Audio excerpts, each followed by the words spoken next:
I think I'm saying that we struggle all our lives to answer it. That it's the struggle that is important. That's what helps us to define our place in the universe.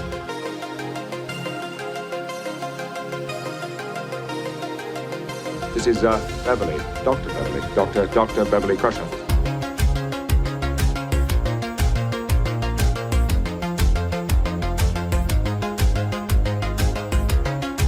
Look where we are. Here, all of us in this moment. So let's do what we spent our entire lives learning to be great at.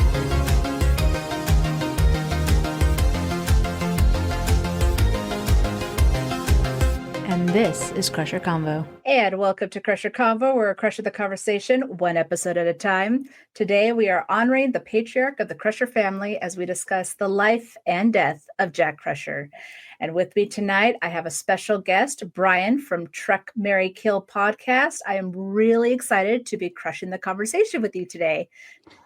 I'm so pumped from that intro. So that theme music always gets me going. So let's do it. Jack, you know what? You're like the second or third. You're like the second or third person that like I see just kind of bouncing. I was noticing though that my background does not look as cool as everybody else's background in that. Even Gates McFadden, I'm like, I don't know where she was, but that was a cool room that she was in. So it's a nice little setup, right? Yeah. Yep. Well, real fast before we jump right in, I'm gonna talk about my sponsor. So Cherry Tree, if you love anything with computers and Borg ships and kitties and anything in between, you go to mycherrytree.com and use my code CrusherCombo6 to get 6% off your order. And please follow them on the socials at Cherry Tree Incorporated. There you go. Have to throw that in there real fast. Now, Bryan, I do want to ask though, what is your trek and why? So I've said this before. It depends on the day you catch me. And I think you're catching me on a day where my answer is going to be TNG, but 9 times out of 10, it's DS9. Because that's the one that I watched after TNG. I came into TNG, but it was so formative. I was so young when I started watching Star Trek: The Next Generation that they do feel like my family. And related to what we're talking about today, I mean, Captain Picard was for me a male role model. My dad died around the same time that I started watching Star Trek, and so my mom like sent him a letter saying he looks up to you and blah blah blah, and Patrick Stewart sent back like a very nicely typed note by his assistant or whatever. So it's very nice. So I'm gonna have to say TNG. So all right, but you know what? You like literally in a row, like the last 3 in a row have been DS9s. Well, because it's sort of like that thing of you're born into one family, so all counted as TNG, and then your chosen family, which for me was DS9. Whereas it's like you grew up with that show as it got good. You grew up, and I was a teenager, so I was like, this is the cool show, yeah. And Captain Sisko is cool, so it works out, yeah. Yeah, I think every Trek in the Berman era with TNG, DS9, and Voyager and Enterprise all had their place. Like they weren't all the same. They were all different, so we could enjoy it a little differently, Yeah, I think so. So I think that's what was really nice about it. But real fast, I actually was on your show, and so now you're on mine here. So it's kind of like happy to be here. Yeah. Yeah, it's like a double feature for you guys, for the listeners. It's a Crusher swap. It's a Crusher swap for sure. But like I said, we're talking about the patriarch of the Crusher family, which, fun fact, the only one that's actually a Crusher with the whole Crusher convo thing with Beverly, Jack the son and Wesley is just Wesley. Because Beverly was married into it and Jack the son is not related to Jack Crusher at all. So little fun fact for you listeners. But let's talk about Jack Crusher with a clip from Family. See in your face all the people I've loved in my lifetime. Your mother, my father and mother, our family. I can see me in you too. And I can feel that you're my son.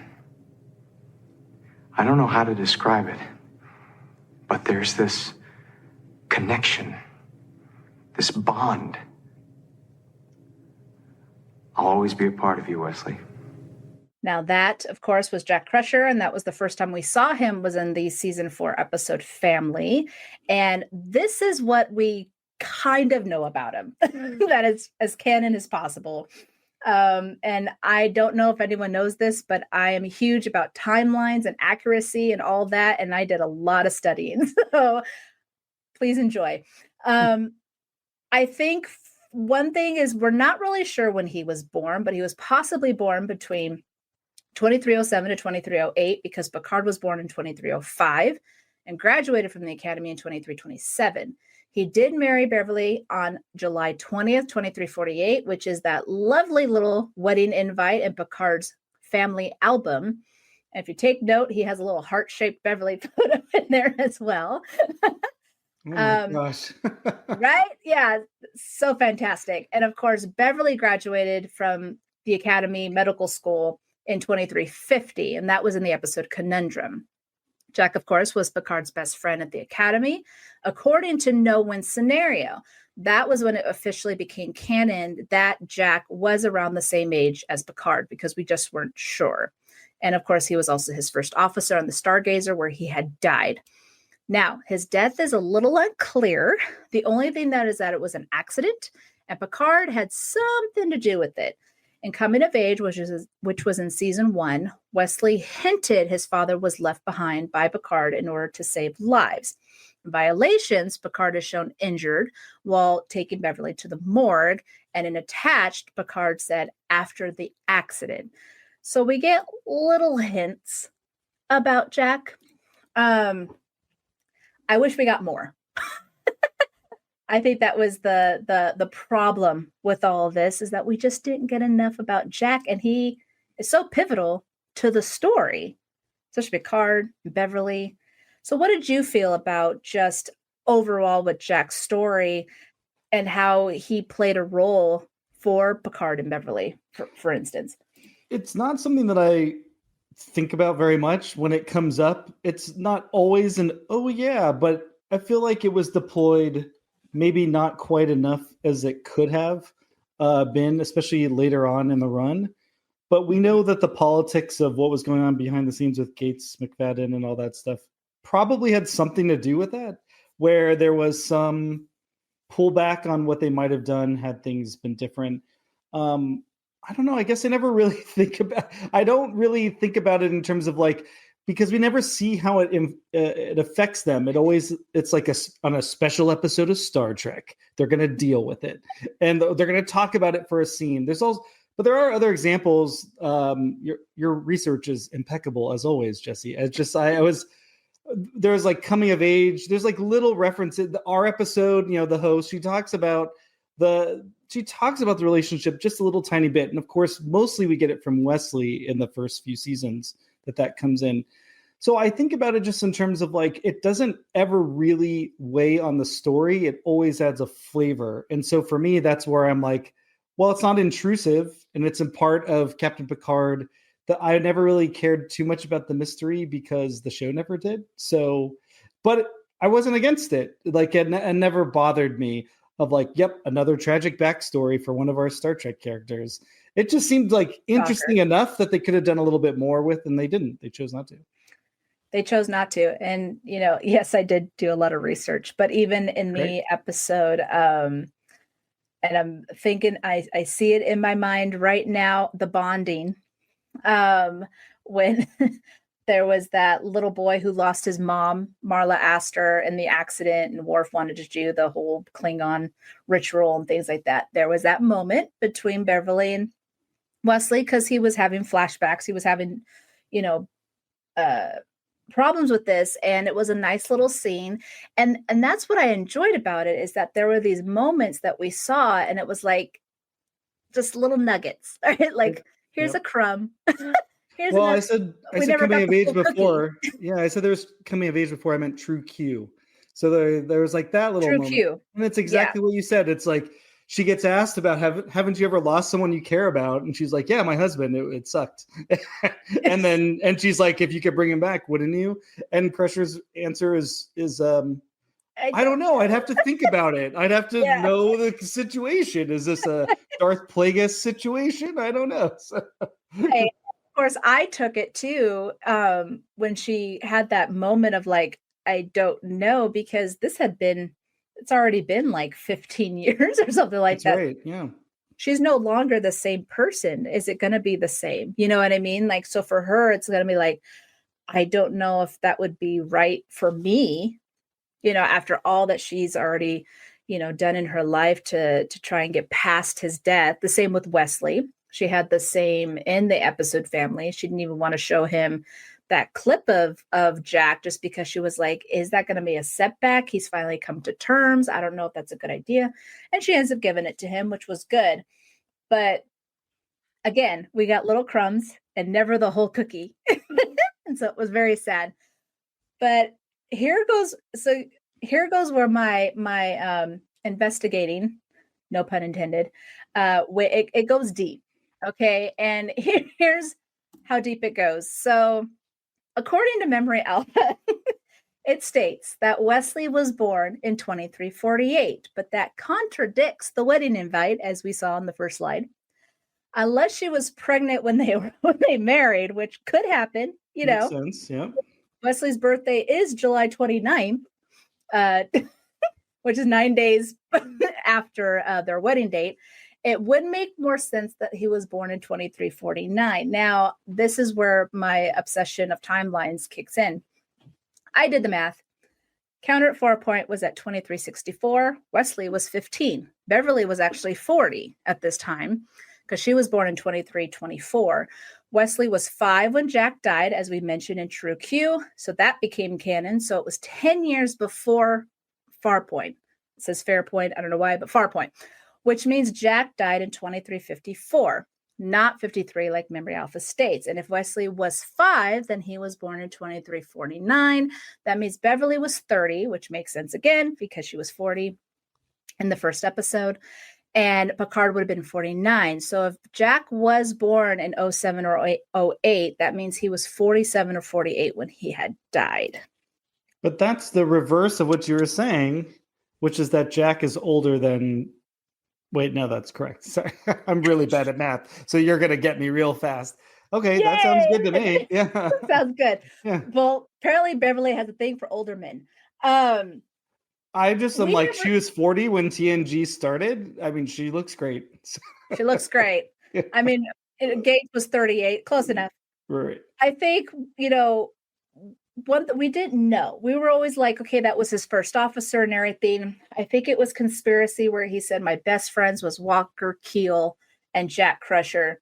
He met Beverly because of Jack. Walker introduced Jack and Beverly together. So there's this little, thing happening here. But we never really knew, like, well, maybe they were best friends because he was on the Stargazer. We didn't know his age until, 2023, when season 3 comes out of Picard. Picard tells Jack the son, he was my best friend at the academy. And it was like, finally we have an answer. And then I was like, wow, Beverly likes older men because there's a 19 age difference between Beverly and Picard. So... good time. It doesn't, it never really tracks it all. You know what I mean? It feels like they're much closer in age. I will say that in terms of like when you're watching the show. Yeah. And when you see Jack, even, it seems like the hollow version of him, like, seems pretty, I mean, if older than Beverly at the time, not that much older, not 15, 19 years, like exactly, maybe 10. Yeah. Like maybe at the most 10. 10, yeah. Yeah. The Picard season 3 thing was very weird. I don't know if we're allowed to jump around here. Go for it. Okay. I thought it was very strange that it was that they served on the implication in the story he tells, and you can correct me if I'm wrong, is that they are junior officers and they're serving on the Stargazer together. The implication being that they kind of like then go up the ranks. I guess I'm saying that because it strains credulity that the captain would have to sneak off his own ship and then they'd go to get laid. Like the story he tells in the context doesn't fit. Mm-hmm. So then we're left to think like, so he's like, they're like a couple of ensigns or lieutenants and they're doing a lower decks style adventure. And then they work their way up and then they're suddenly like, it makes more sense that they serve together on a ship. Maybe they did a bunch of like tomfoolery like that story. Mhm. Then they went their separate ways. And when Picard got his command, he brought his best friend in. Like that makes way more sense to me. The fact that it's all the Stargazer was like, I was bumping. So I'm glad you like care about the Crushers enough to like focus. But I was more like, we're doing too much, like too much sameness, the small galaxy problem. So- Well, it's true. I mean, there was a lot of that in Picard season 3. There was a lot of like, but wait a second, wouldn't this have happened if this So I totally get it, and I don't even remember if they even said it was the Stargazer. But you're right. He wouldn't have been captain. He wouldn't have cared. He'd be like, I'm hitched. Me and the first officer are going That's out. right. Like, That's right. no, not sneaking. We're going out. I mean, I could be wrong. It may not have been the Stargazer, but I think they were just so close to it all that. Right. But that leads me into my big point, which might get to our discussion about what we would have liked to have seen later. But I don't know. But continue with your show. This is your show. No, but you are the guest. Please. Well, I mean, one of the questions you wanted me to think about was like, what would I have liked to have seen happen? You already asked me like, what did I think about it as a part of the story and all that. Yeah. So it's going to sound weird, but I mean, just putting even 5 minutes of thought then led me to thinking about it for an hour, and it made way too much sense. Okay, great. We got the banner. Right. We're all good to go. We're all good. So this is going to sound really bad. I'm on the show about Crusher conversation, and I'm going to say that the role that Jack Crusher should have played was in expanding Jean-Luc Picard's character more, because everything you've already laid out, and if we were to delve into each scene every time he was discussed, that relationship with Beverly, you posted on social media that deleted scene or that deleted moment from a scene where Picard's talking about Wesley. There's the scene in Evolution where Crusher's back on the Enterprise. She asks Picard, "How is my son?" And he's like, just like his father, like trustworthy and all this other stuff. And so what it made me think was we have to also remember how Picard was in the Academy. And Picard was basically getting away from his strict family, his dad was abusive towards him and all this other stuff. Jean-Luc Picard was an asshole. He was a jerk. And he corrupted Jack Crusher, I think, I think that's the most likely scenario. And what he saw was that Jack Crusher was maybe more like, you can actually, to borrow Star Trek dynamics, and this is going to sound really bad. Did you watch the original series? Do you know it? You know the original series. Okay. Yeah. Okay. I don't think I've seen all the episodes, but I know it good.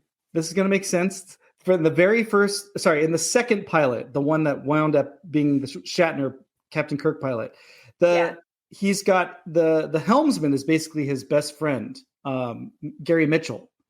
And Gary Mitchell, they were friends in the Academy. And in the Academy, Kirk was basically just a nerd.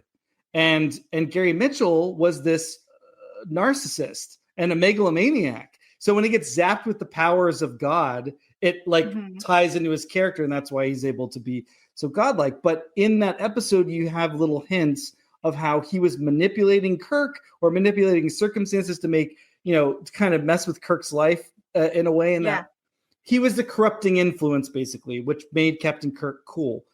I think that's what happened with Picard and Crusher, is what I'm saying.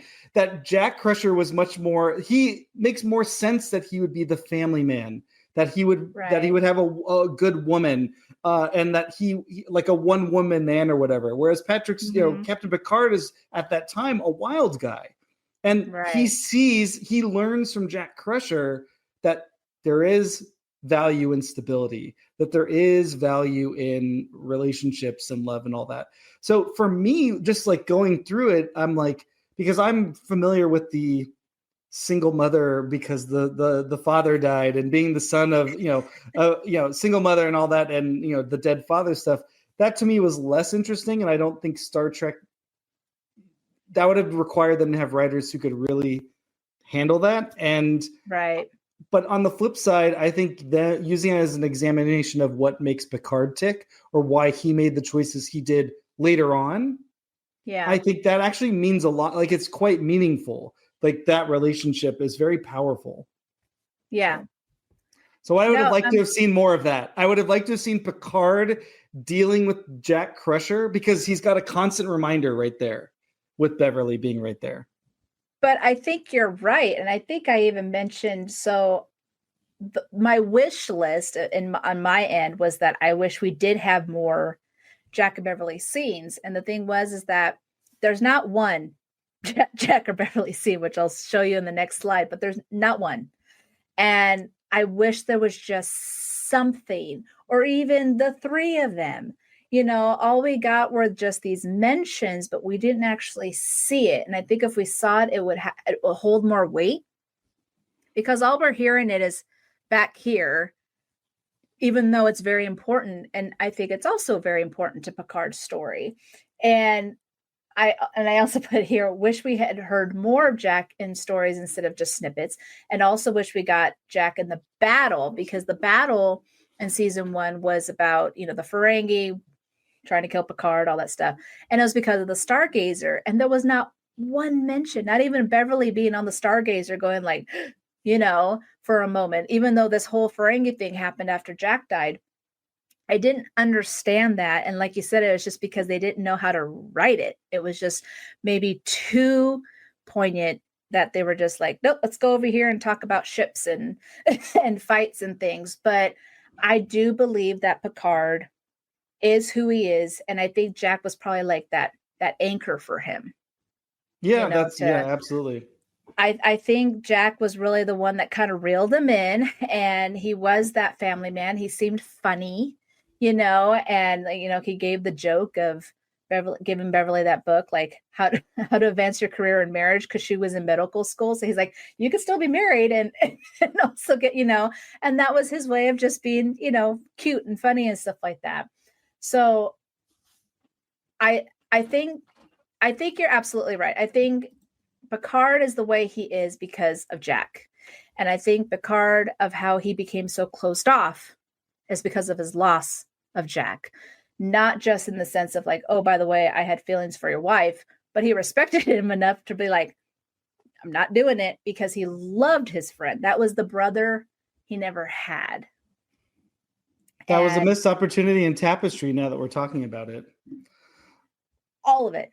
And I think they mentioned that they were going to try and use Jack, but for some reason it wasn't going to work. So that's why they threw in this Corey guy. But that's where I was all like, well, clearly he didn't graduate with Picard because he wasn't there. So he must be. Yeah, they get around it of like, if they're about to go on their deep space assignment. So it works. Yeah. I mean, like there's some opportunity. Like season 7, you've got everyone has a family member dropping in. You've got Eye of the Beholder. There's a murder when the Enterprise is being built. Like there's so much space to do something else in later seasons of the show, and it feels like a missed opportunity. It was to kind of close that chapter, I think. Yeah, or just do something interesting with it. I think I think every moment you've mentioned, really, there isn't.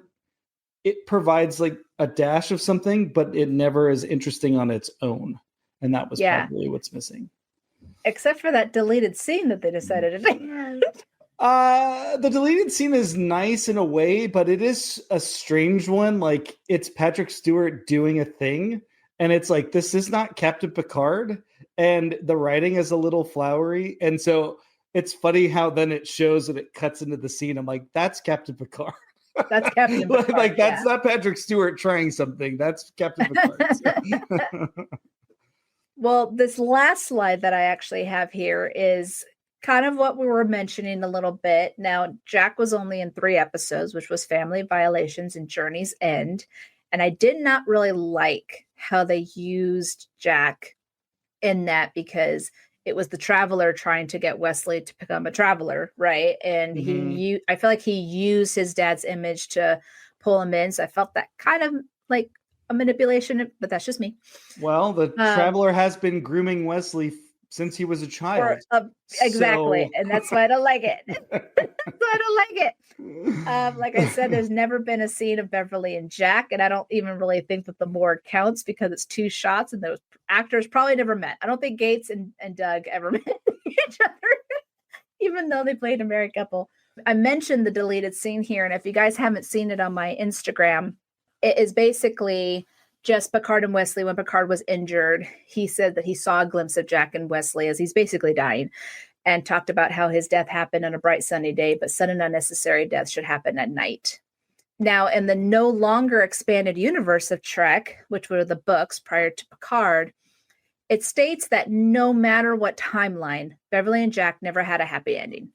Either Jack died, Beverly died, or they end up divorced because Wesley dies. Jack's death is pivotal to Picard and Beverly's story no matter what.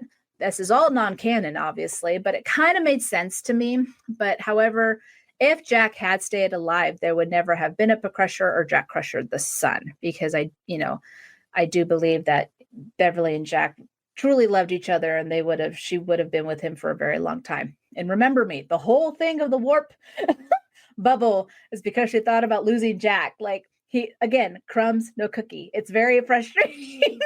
And that's another fork in the road for Star Trek. Ron Shelton, the writer, that was basically his last script, and what a great one it was. And it's because Gates McFadden fought for his version in the room with Michael Piller fighting against that, and Rick Berman deciding, well, we'll go with the good one. And Michael Piller was like, well, your days are numbered, Ron Shelton. And that was it. And we didn't get anything quite so artful the rest of the way. We got good episodes, obviously. Next Generation's great, but another fork in the road. Of course. And it always happens. And yep. It's frustrating because even though so many people, like my husband, loves TNG, that was his Trek. Even though now he's an adult, he kind of is like, I love this show. And it does have problems. Like, he's not like oblivious to it, but it's hard to not love those good episodes and then be like, absolutely, what is going on over here? They all have their flaws. Major Kira in Deep Space Nine was a freedom fighter, but because the Nana Visitor is so bubbly and effervescent, and you don't want her to be miserable, you don't want her to be dour, and so she's not. And then it kind of like betrays the character, and it's like, why is she so chummy with these people that, she's trying to, every show has some like weird thing going on behind the scenes that affects what's going on in front. And I just had my interview with Melinda Snodgrass, and I believe as we were talking, because she kind of has some PTSD on her time of Trek. So she actually has never seen any of the Trek except for Picard season 1. I did tell her though, I was like, but just know that some people took pages of your playbook and ran with it in like some episodes of Deep Space Nine and Voyager and all that. But she did say in the entire run of TNG, I think it was past 70 different writers. And I'm like, that's why it was like, it's, it's like just flying all over the place because there was not a continuation of just one flow of how the stories would go. Because she was like, in the original series, it was 5 writers the whole time, and it was just like, that's why it had that same pace. And so, it's unfortunate because unfortunately the behind the scenes drama causes issues with the artistic part of what this show is.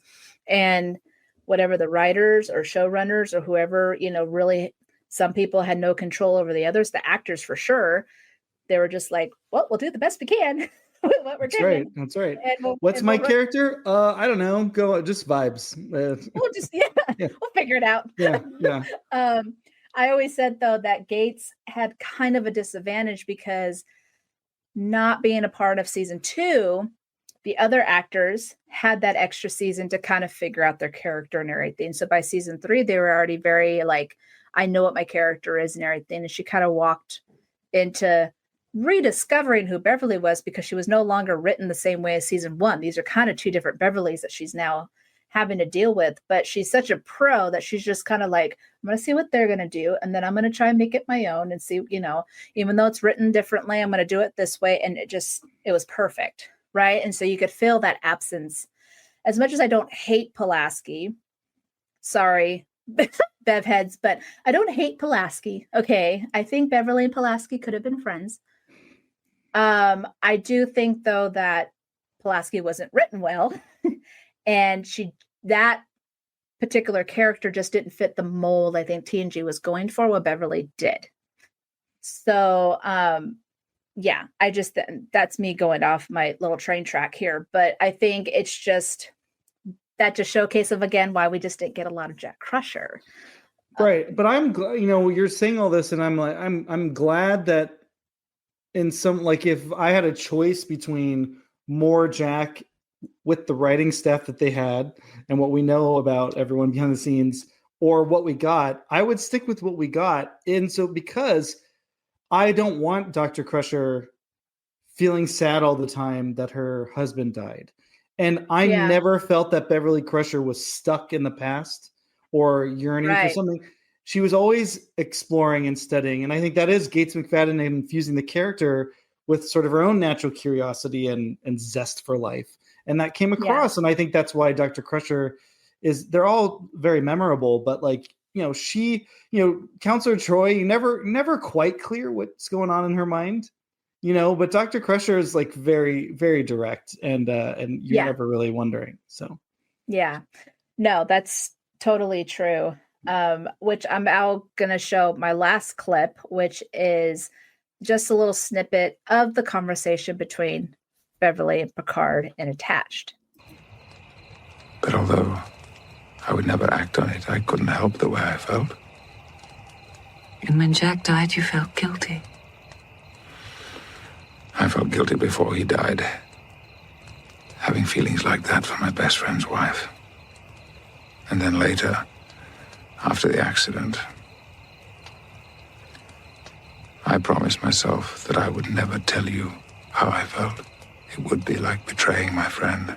So I think that goes back to what you were saying earlier on your wish list about kind of seeing a little bit more about Picard's story with Jack, right? Was there anything, though, that you did love that we know of Jack in this whole thing? I'm going to work backwards. I love Patrick Stewart's performance in that scene because for most of the time, my recollection is that Patrick Stewart seemed embarrassed to have to ever play that side of his character, that relationship. And I don't know what that's about. And that's might be me reading something into it.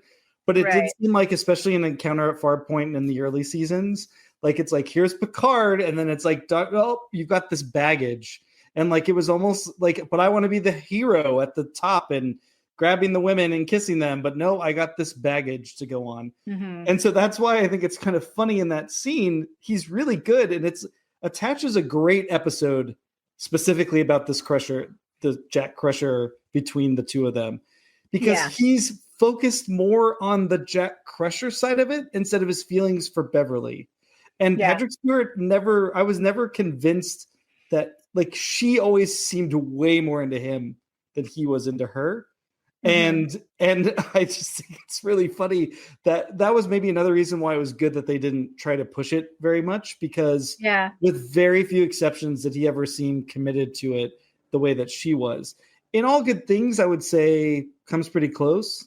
But that's because I think at that point in All Good Things, Patrick Stewart's exhausted and he's just reacting. So, but what we loved about Jack, I do think they used him well with Wesley. I think your thing you're citing about the Traveler, that doesn't count. So that's not him. But I like the little moments we got. I think Dr. Crusher, one of my dearest friends in life, is sort of motivated by the same thing. She lost her father very soon after I lost mine. And just like me understanding, like, you just got to be there, just got to connect and let them know. So I thought that was great. As much as I don't like Wesley Crusher, if I'm to rank my TNG characters, there are definitely moments, especially after Michael Piller took over, where he tried very hard, and the show did do him well, like honored that character and did a pretty good job at times. That mother-son relationship never really worked. So maybe what I'm really getting at is that was really the only time that he felt like someone's child, Wesley. Yeah. And that's what I appreciated about the Jack stuff. And like I said, he's a good looking guy, so I can picture him with Dr. Crusher. So I appreciated that. I also appreciated that in the back of our minds, we always knew that Beverly was maybe always comparing the guy of the week or somebody maybe to him. Not like being like, you have to be as good as Jack, but actually just knowing there's no one ever said anything bad about him. there's never any suggestion that there was anything bad about him. That he basically embodied the best of what Federation Starfleet ideals are. So he's basically like an honorable person. So we know that that person existed and touched these people's lives. And I don't know. Like I said, I think the ways that it did inform Picard's character also, I think, even though we got I would have liked to have seen more. I think what we did get was very valuable. And I love that. Yeah. And I like how you mentioned how like she kind of compared, like Jack was never far from her mind, no matter what situation. She wasn't like living in the past, like you said earlier. She was, moving on. She was a doctor. She was a mom. She did all her things, but he was still a part of her, and she held that close to her. And so, yeah, there was going to be moments where all of a sudden she's like, in the host that guys go listen to, to wherever you listen to your podcast, she, as much as she was like, I haven't felt like this in a long time. Like she remembered that feeling that she had with Jack and then she was having with Odon. And so those were nice little moments because she was still honoring him in some way, but not like, I'm not going to move on. She showed that she's taking care of herself, and Jack would approve. The one thing that I did like about Jack, and I had mentioned this earlier, is that he seemed to be a funny guy. And and he did play a big role for Picard. I think he was kind of like, maybe you shouldn't do that. I think I wrote here, I said he probably kept Picard grounded and had him not do stupid things. That's what I wrote. That was my note. What I'm saying is like he showed Picard how you can have fun without, trashing a house because you're mad at your dad or whatever Picard would do when he was wild. That's exactly right. What's the name of the book that he gave Beverly? He gave Beverly. It was how to advance your career in marriage. Yeah.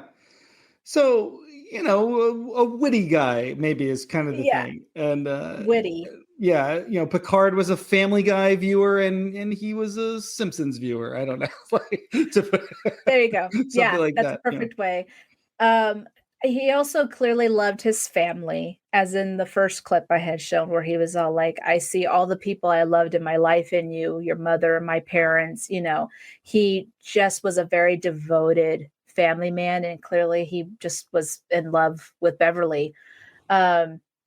But also to Picard, because it kind of seems he was, I don't want to say he sacrificed himself, but I kind of feel like he made the decision to know, like, I'm going to die, but Picard is going to be fine. And people are like, I think they saved other lives. It's kind of the needs of the many outweigh the needs of the few. I think that was kind of the accident that they were kind of bringing up, which was kind of hinted in Coming of Age, that Picard couldn't save Jack because he had to save other people. And Jack was probably okay with it, as much as he was just like, crap, I died. But his sacrifice was important. What do you think? What do you think it was? Maybe we should be the first to speculate, to Let's create the headcanon for what this could have been. I mean, as everyone has been saying, it was like an accident and Picard was somehow involved and Picard was injured. I feel like Jack, I guess maybe I am saying sacrifice. I think Jack sacrificed himself to save Picard. I'm going the opposite. Do you remember Counselor Troy's command training when she has to order the holographic Geordi to his death? I think that's what happened. That there was something going on and that Picard basically had to be like, I have to get these people clear of this zone. And if we don't stop this thing from happening simultaneously, the situation will grow. So there's only two of us, or there's only a limited number of resources. But in order to save the most lives, somebody has to go save them and somebody has to stay behind and do this. And Jack's probably like, well, you're drunk, Picard. Or you don't know how to do that. And I do. I'm a specialist on this and you're not. If there's any piloting involved, remember Picard's the better pilot. So it's like if there's a radiation situation or a speed situation or any debris, to me, I can imagine, because the implication also is that he ordered him to his death. That always, Yeah. maybe I'm misremembering that, but it always seemed to No, me that there's a couple of yeah, where it's different. Yeah. yes. So it always seemed to me like everyone understand, like the obvious thing I think if they did it today would be like Wesley blames Picard for his death or something like that. It'd be really Mhm. juvenile, but this is Star Trek and everyone's better than that. So I think everyone just recognizes like we did what had to be done and this is how it shook out. And a couple of different variables, and it could have been Picard who died and Jack who lived, and this is just how Yeah. it worked out. That's just how I read it to make it seem the less melodramatic insofar as like something using Star Trek language that we've already seen before of like sometimes Yeah. someone has to go into the reactor, someone has to go into the warp core and stick their hands in the dilithium crystal chamber and do the Spock thing to save everybody Yeah. else. And I think it was Yeah. Jack Crusher, but he was probably ordered by Picard to do it, Yeah. I could see that too. I think it was, I think they just weren't sure what to do because that first scene with coming of age, it was very much that was what was hinted, but later on it wasn't. And I think it's just because the writer was like, we don't know how he died, so I'm going to write this. But also you don't want to make it and seem, kind of I running think with it. people in today are not people in the Star Trek time, the Star Trek era, where Yeah. there's more understanding. So if you just say like, wait a minute, your main character, your role model, like ordered this guy to death, to die, and we're supposed to think he's heroic. Why didn't he sacrifice himself? And it's like, well, it's kind of, the captain is not like supposed to be there sacrificing themselves at a moment's notice. They're supposed to safeguard lives and lead the ship. So in that moment, he somehow just determined that his best friend, who he clearly loves, like was the expendable element in that to fix the situation. And so I think it's actually if you think about it that way, it then is very powerful when, isn't it Wesley that says he brought his body home to us? Jack's body home. Like to me, I can like imagine a whole other scenario where it's like Picard does this thing that is necessary but awful, and then he's just racked with guilt and does everything he can to like he's present. Like he's not just sending a remote condolence letter or something. Like he's there, he's walking it through, like this matters to me, I'm so sorry this happened, this was the only way, I'll whatever you need. Was like there for Beverly at least through some part of this. And then once he felt like they're in a good place, he was like, and now I can never go there again, it's too whatever. Peace out. Yep. It's like peace out. Listen, the repairs are complete on the Stargazer, so I gotta go. I gotta go. And you know what? With all that being said, it made sense. I feel very vindicated. I had mentioned this before. When everyone was speculating about why was Beverly missing for 20 years, and we were like, there's probably a kid. I had said, I was all like, I hope it's named Jack. And everyone was like, ooh, that's weird. That's her first husband. I was like, but it means something. And sure enough, they named the son Jack.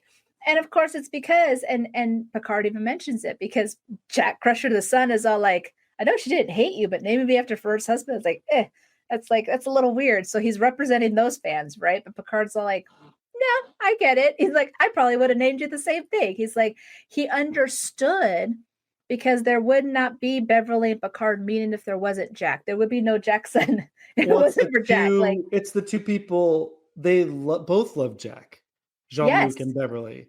So it makes sense. No, when that happened in Picard season 3, I was like, huh. And it took me half a second to realize, like, oh, this is really making it clear how important Jack Crusher is to both of these people. And because you asked me what I thought, I'm like, I never really thought about it. It was like a nice flavoring. And then Star Trek Picard season 3, I'm like, oh yeah, no, that's very important. That makes a lot of emotional sense, actually. Yeah, it does. Now I'm going to do a segment real fast, which is called Nema Check It Out.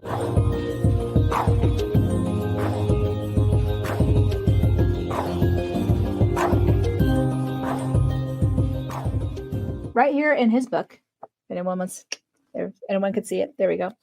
It says here for the episode of Family, Jack Crusher. Oh, here it is. In an unused sequence from the final draft script, Jack says he's about to report to the Stargazer and that Wesley R. Crusher, a name later seen in Beverly's personnel file in Conundrum, was named for Jack's grandfather, Richard Wesley Crusher, who gave Jack his first flying lesson. We also learned that a great-grandfather had a painting of an exhibit in the Prado Museum in Madrid. Other Trek continuity touches in the scene, including mentions of a Crusher who was a horse thief, and Nimbus 3, which is in Star Trek 5, another who served as a Confederate soldier at Bull Run, and a third who had died in Station Salem 1, referring to the defector on the side of the enemy's surprise attack a la Harbor during an unmentioned war. And that, of course, is a deleted scene that you guys could see if you have the Blu-rays. But I wanted to mention that because I always thought that was cool. And, sometimes, like, depending on where you're looking at, I think they say Wesley's middle name is Robert, but it's really Richard, and it's whatever. I believe Larry. We're going to go with that. Even though it was a deleted scene, we're running with it. But I like to mention those really cool little snippets. And it was cut out because of it being a long scene. And so they had to cut out little sections, which is fine. But yeah, now with one more thing here, and I want you to say this, not me.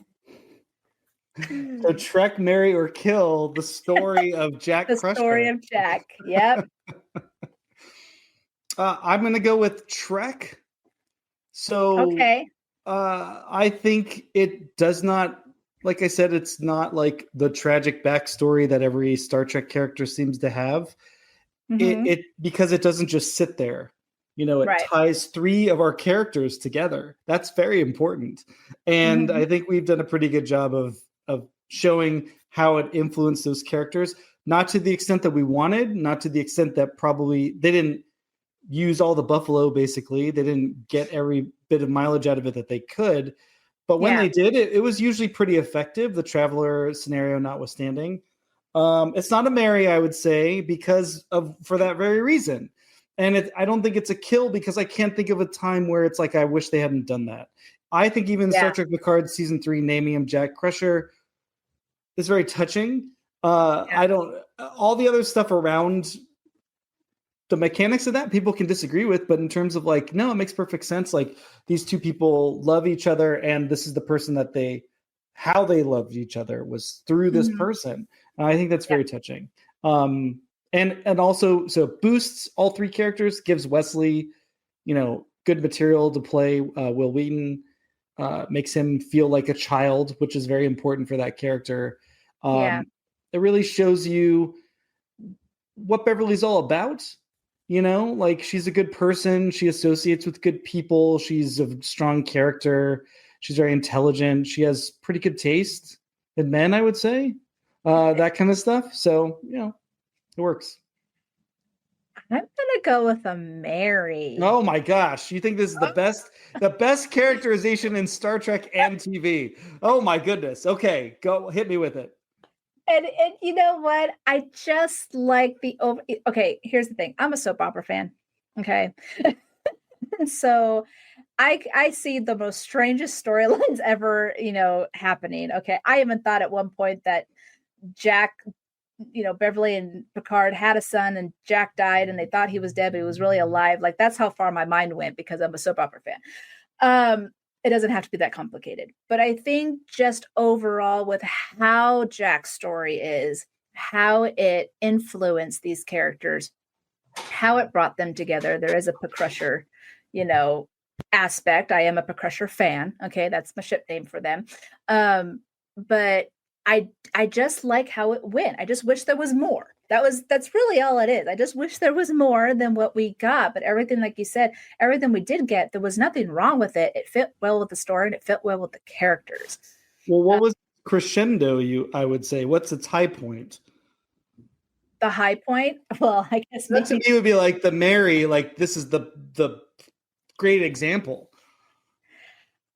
I think my high point is just in the fact that it really influenced the characters to be the best that they could be. Okay. Because like we were even mentioning, Picard. So are you putting it to vote? Let the audience. Do you want to? That's how we do it on our show. Yeah. That's what I'm saying. It definitely wasn't a kill, but I was all I don't know if it's not Trek enough. I was like, but just the emotional aspect of the story, I feel like was done very, very well.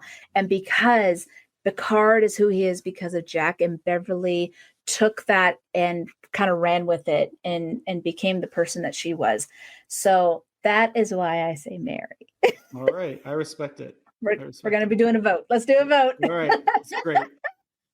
So last but not least, we are going to be doing my sick bay spinner to see what my next episode is. Okay.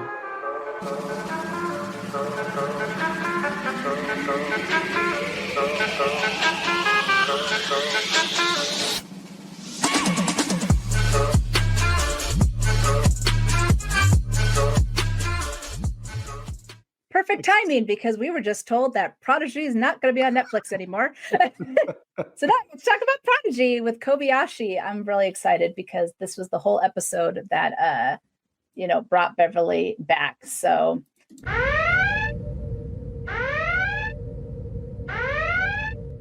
and for my redhead alert is my Patreon shoutouts. They go to Chuck, Leslie, and Dave, who are my Commander patrons, and Engineer Mark, who is my Admiral patron.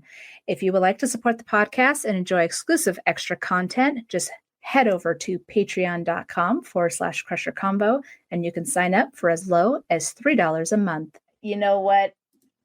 I had so much fun, Bryan. Thank you so much for joining me tonight. Just tell the listeners real fast where they could find you. All right. We're Trek Mary K Pod on social media, TrekMaryKillPod.com on the web, where you can see all of our standings, our Treks, Marys, and Kills. And if you don't know what any of that means, we're Trek Mary Kill Podcast, which you can find wherever you listen to podcasts, Apple Podcasts, Spotify, etc. Jesse, this has been great. I've had a lot of fun doing this. I'm so excited that you're talking about Prodigy. We did a whole episode about what are the Marys of Prodigy, and so check that out, listeners, after you listen to Jesse's episode about an excellent Prodigy episode. Awesome. Thank you again, everyone. Guys, live long and prosper. Appreciate it. Talk to you later. Crusher out.